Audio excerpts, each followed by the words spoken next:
Welcome back to East Cobb Homestead. I hope y'all had a great week. We've been doing some stuff around here today, canning some beans and some jalapenos, but more importantly, we've got a bigger problem. We have 2 broody hens, and we have got to get them taken care of. So, what is a broody hen? Most of y'all already know what a broody hen is, but if you don't, a broody hen is a hen who wants to lay on her eggs. Which in a normal circumstances, that's all fine and good. If you have a rooster and you have fertile eggs, then you'll have some chicks after she hatches them. But we don't have a broody, or we don't have a rooster. We had one. Elvira turned out to be an Elvis. And although we can have one where we're at, according to city ordinances, we didn't want one. And the main reason that I didn't want one is I didn't want to deal with fertile eggs and have more chicks and have to deal with that. I don't have time for it right now. Hopefully one day I will, but I didn't want to deal with that. The second reason is because we do live in a mainly residential area, and even though our neighbors don't care, I cared. And when Elvis was crowing at 5 a.m. in the morning, he was waking the kids up, and although everybody would get used to it, eventually, because of the world we live in, I knew somebody would complain. So we decided to be rooster free. Now, the reason the broody hens are a problem for us, because they can't hatch the eggs, they want to lay on the eggs. They want to lay on the nest. Even if there aren't eggs there, they want to lay there. I have 2 broody hens, Elizabeth Taylor and Beulah. Beulah is my Easter egger, and she gives me the beautiful green with brown speckled eggs. And then Elizabeth Taylor is actually one of our original hens, and though she doesn't give me any spectacular eggs, I'm still missing 2 eggs every day. I'm only getting 11 instead of 13. Beulah has been broody for a long time, but she's not completely broody. When a chicken's completely broody, they do not want to leave the nest for anything. She is happy to leave the nest, to forage, to run around and eat greens, to come out and get scratch. She's cool doing that. And Elizabeth Taylor will even do that a little bit, but not enough to where they're constantly off the nesting box. The second problem with a broody hen is they take up nesting box space.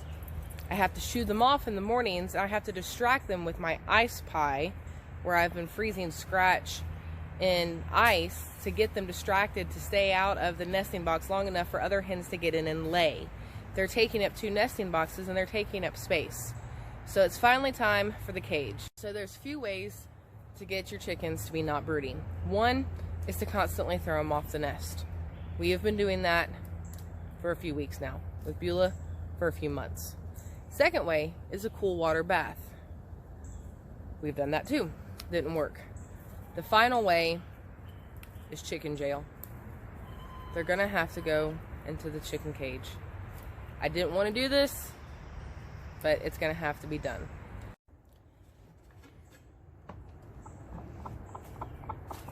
There's our broody girls. Beulah is that one right there, who's laying just outside the nest for some reason. And here's Elizabeth Taylor, on top of one of the other chickens. There's one underneath there. Here, hold this. Elizabeth Taylor, get off. See, and that's the exact reason why this is bad. Because Elizabeth Taylor was literally laying on the other chicken, and the chicken can't lay its egg. So it's got to stop. Now, some of y'all might be wondering, why can't the chickens just use the other nest? Or why can't she lay in the other nest? They get used to routine. It's kind of like their nest. That's where they go. You know, that's their spot. And she's hogging it. Just like teenagers hog in the bathroom, she's hogging the nesting box. So I just had to throw her out, and look where she's heading. Right back to inside the coop. No, it's okay. She's stopping. Now she's going. This is going to be her home for the next few days. So this is an old dog crate that we had. I'm putting it inside the coop so we don't have to worry about reintroducing them into the pecking order after it's all said and done. Because this could take a while. I'm hoping that it doesn't take more than a week, but it can take a while because they've been broody for a long time. We've lifted it up on bricks to allow airflow underneath her. I'm going to put something in there that's going to keep her feet from going through. So we've put some plastic chicken wire down that will stay down once there's some food on it. We've already figured that out. I just got to get the food and water in here. So that should keep her feet from going through.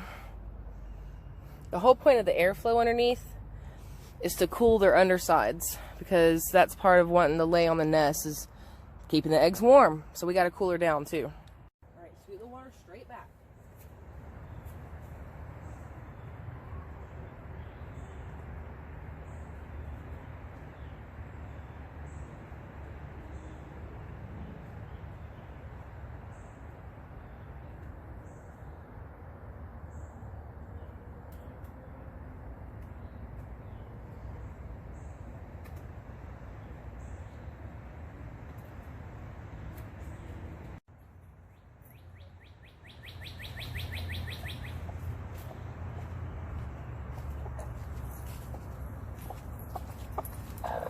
So Miss Ma'am right here is gonna go into her cage for just a little bit of time, because she had already gotten back into the nesting box.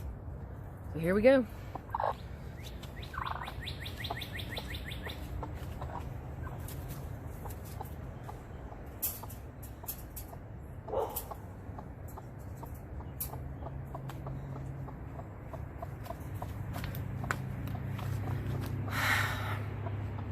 We've never had to do this before, so this is my first time doing this. The whole purpose of this video is to record how our progress goes. So this is going to be a few days in the making. She's already pissed off. Can you hear her? From what I've been told, she's going to be very pissed off. She just knocked over all of her food already. She hasn't even been in there that long. Stepping in her water. Trying to get out. And she's going to be pissed off for a while. But it's got to be done. Because the whole point of this is to make them uncomfortable.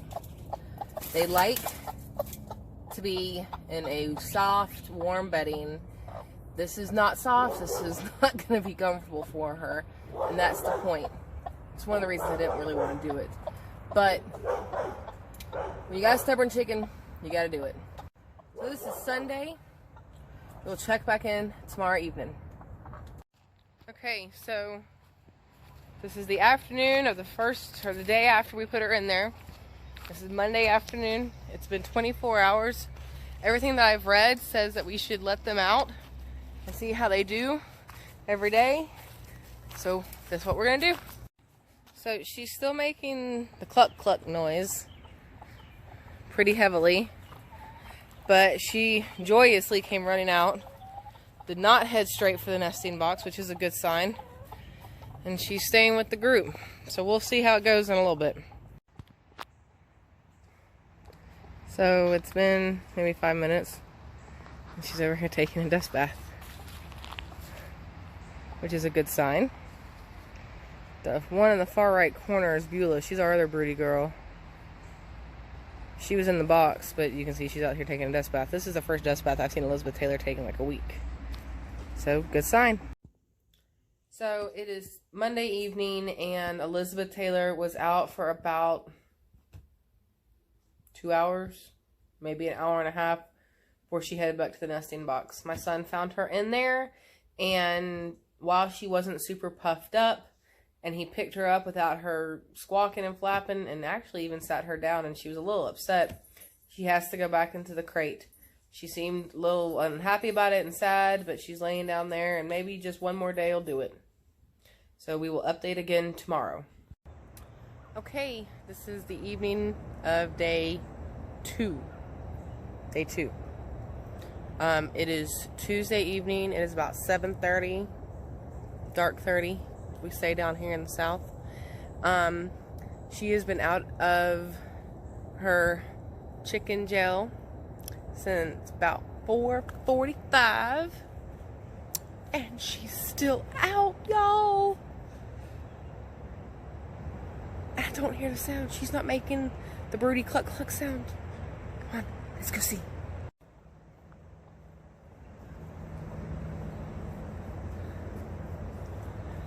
I think I hear a little cluck cluck, but it's not the same. Sorry. It's not the same. And she's not as poofed out. And she's moving with the group. They think that I'm about to give them treats and they're about to go up. So that's why all those fluffy butts are running. I'm sorry, but it's just funny when fluffy butts are running. Crap, she's heading to the coop because the rest of them are. Let's hope she stays out. So she didn't go running into the nesting box when they all went into the coop just now. I'm pretty sure Beulah is in the nesting box. She's our next Broody hen that we're gonna get rid of, or take care of, I guess you could say. So I'm going out here to shoo her out right now, but I think she's staying out of it, y'all. I think we did it. I spoke too soon. Literally, as I chased Beulah out, Elizabeth Taylor went in. The second I opened the door, she tried to scurry out. Maybe one more night and day, and then it'll be Beulah's turn. Fingers crossed. It is about 7:55, almost 8 o'clock on day 3, and she is still out of the coop. I let her out at about 4:30 again, and she's still out of the coop. So, and we're about to have a storm. I have to make the decision. Do I put her up with the rest of the chickens and let them roost, or do I put her back in the kennel? I think I'm going to put her up with the rest of the chickens. Maybe put her on the roost ourselves, because I'm not really good at doing that whole thing. And then see where we're at tomorrow morning. If she's still out of the coop tomorrow, or out of the nesting box tomorrow morning, then I think we will have success. Let's keep our fingers crossed. Good morning, everybody. It is Thursday morning, and it was the moment of truth. Elizabeth Taylor in the nesting box or not in the nesting box? Let's look. Elizabeth Taylor was not in the nesting box when I came down this morning. So as a treat, they get an ice pie. There's Scratch and Soldier Fly larva in there, and they're having a great time. So we still have another bird to do, but I'm going to end this video vlog for Elizabeth Taylor because I think it's safe to say that it's worked. It's not the easiest thing. Actually, it kind of is one of the easier ones, to be honest with you. It tugs at your heart a little bit more because you're locking her up in a cage by herself. But it works, y'all. It works. So, that's it. We broke her. Our Broody hen, Elizabeth Taylor, is back to normal. From what I've read, it's going to take about 1 to 2 weeks for her to start laying eggs again. Fingers crossed it will. Y'all have a great day.